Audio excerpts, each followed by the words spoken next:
Welcome back to Bible Grace. Today's teaching takes us into one of the most powerful moments in Abraham's journey, a story of fear, protection, divine warning, and God's unshakable covenant.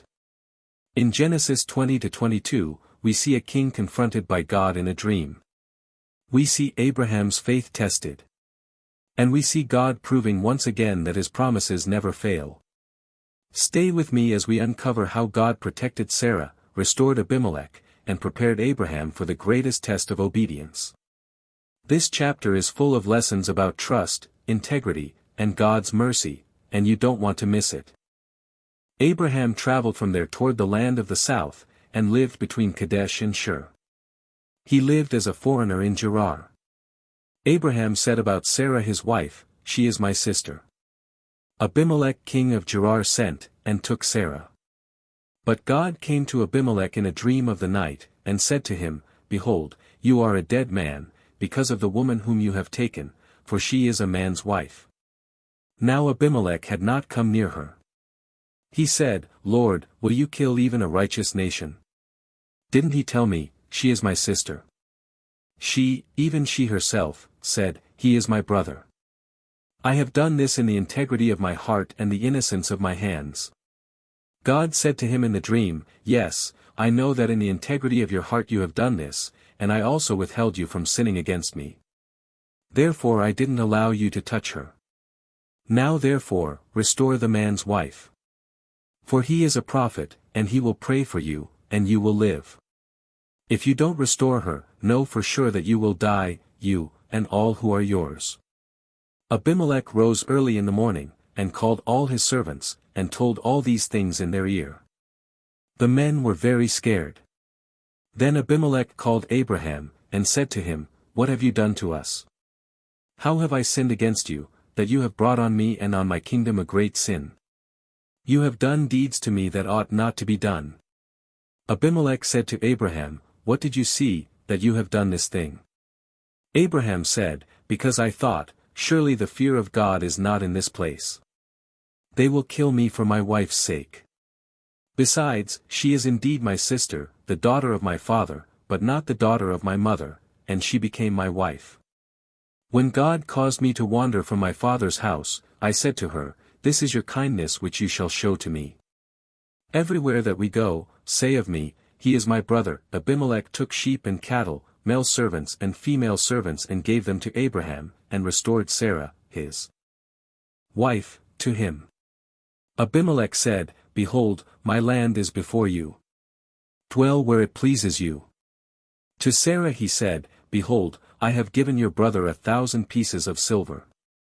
Behold, it is for you a covering of the eyes to all that are with you. In front of all you are vindicated." Abraham prayed to God. So God healed Abimelech, his wife, and his female servants, and they bore children. For Yahweh had closed up tight all the wombs of the house of Abimelech, because of Sarah, Abraham's wife. Yahweh visited Sarah as he had said, and Yahweh did to Sarah as he had spoken. Sarah conceived, and bore Abraham a son in his old age, at the set time of which God had spoken to him. Abraham called his son who was born to him, whom Sarah bore to him, Isaac. Abraham circumcised his son, Isaac, when he was 8 days old, as God had commanded him. Abraham was 100 years old when his son, Isaac, was born to him. 6 Sarah said, "God has made me laugh. Everyone who hears will laugh with me." She said, "Who would have said to Abraham that Sarah would nurse children? For I have borne him a son in his old age." The child grew and was weaned. Abraham made a great feast on the day that Isaac was weaned. Sarah saw the son of Hagar the Egyptian, whom she had borne to Abraham, mocking. Therefore she said to Abraham, "Cast out this servant and her son. For the son of this servant will not be heir with my son, Isaac." The thing was very grievous in Abraham's sight on account of his son. God said to Abraham, "Don't let it be grievous in your sight because of the boy, and because of your servant. In all that Sarah says to you, listen to her voice. For your offspring will be named through Isaac. I will also make a nation of the son of the servant, because he is your child." Abraham rose up early in the morning, and took bread and a container of water, and gave it to Hagar, putting it on her shoulder, and gave her the child, and sent her away. She departed, and wandered in the wilderness of Beersheba. The water in the container was spent, and she put the child under one of the shrubs. She went and sat down opposite him, a good way off, about a bow shot away. For she said, "Don't let me see the death of the child." She sat opposite him, and lifted up her voice, and wept. God heard the voice of the boy. The angel of God called to Hagar out of the sky, and said to her, "What troubles you, Hagar? Don't be afraid. For God has heard the voice of the boy where he is. Get up, lift up the boy, and hold him with your hand. For I will make him a great nation." God opened her eyes, and she saw a well of water. She went, filled the container with water, and gave the boy a drink. God was with the boy, and he grew. He lived in the wilderness, and as he grew up, he became an archer. He lived in the wilderness of Paran. His mother got a wife for him out of the land of Egypt. At that time, Abimelech and Phicol the captain of his army spoke to Abraham, saying, "God is with you in all that you do. Now, therefore, swear to me here by God that you will not deal falsely with me, nor with my son, nor with my son's son. But according to the kindness that I have done to you, you shall do to me, and to the land in which you have lived as a foreigner." Abraham said, "I will swear." Abraham complained to Abimelech because of a water well, which Abimelech's servants had violently taken away. Abimelech said, "I don't know who has done this thing. You didn't tell me, and I didn't hear of it until today." Abraham took sheep and cattle, and gave them to Abimelech. Those two made a covenant. Abraham set 7 ewe lambs of the flock by themselves. Abimelech said to Abraham, "What do these 7 ewe lambs, which you have set by themselves, mean?" He said, "You shall take these 7 ewe lambs from my hand, that it may be a witness to me, that I have dug this well." Therefore he called that place Beersheba, because they both swore an oath there. So they made a covenant at Beersheba. Abimelech rose up with Phicol, the captain of his army, and they returned into the land of the Philistines. Abraham planted a tamarisk tree in Beersheba, and there he called on the name of Yahweh, the everlasting God.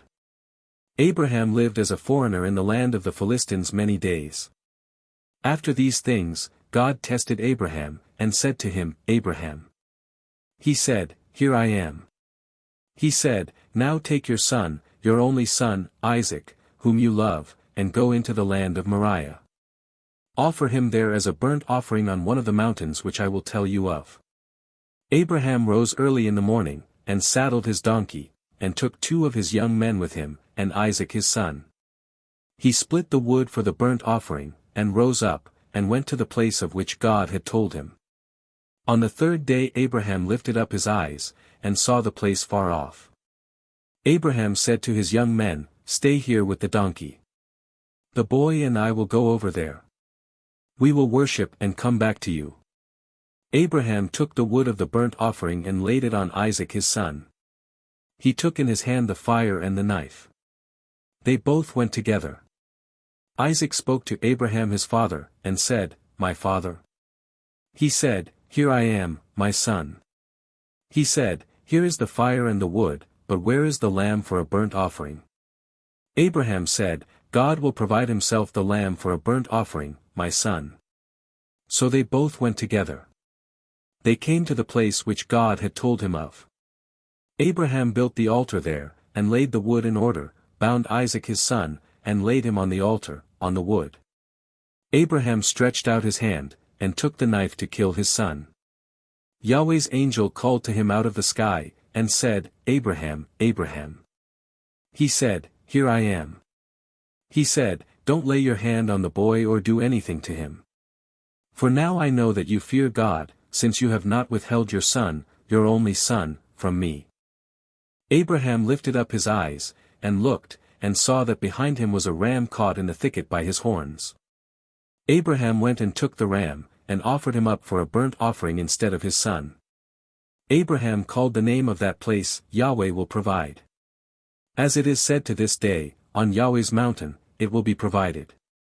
Yahweh's angel called to Abraham a second time out of the sky, and said, I have sworn by myself, says Yahweh, because you have done this thing, and have not withheld your son, your only son, that I will bless you greatly, and I will multiply your offspring greatly like the stars of the heavens, and like the sand which is on the seashore. Your offspring will possess the gate of his enemies. All the nations of the earth will be blessed by your offspring, because you have obeyed my voice. So Abraham returned to his young men, and they rose up and went together to Beersheba. Abraham lived at Beersheba. After these things, Abraham was told, Behold, Milcah, she also has borne children to your brother Nahor, Uzi his firstborn, Buz his brother, Kemuel the father of Aram, 22 Chesed, Hazo, Pildash, Jidlaph, and Bethuel. Bethuel became the father of Rebekah. These 8 Milcah bore to Nahor, Abraham's brother. His concubine, whose name was Reumah, also bore Tebah, Gaham, Tahash, and Maacah. Thank you for watching today's teaching on Bible grace. Genesis 20-22 reminds us that even when we make mistakes, God's mercy covers us. And when we walk in faith, His promises always come to pass. If this message blessed you, make sure to subscribe, like, and share it with someone who needs God's word today. Tell me in the comments, which part of this chapter spoke to your heart the most. Stay connected, stay blessed, and remember, God's grace is always greater than our failures. See you in the next chapter.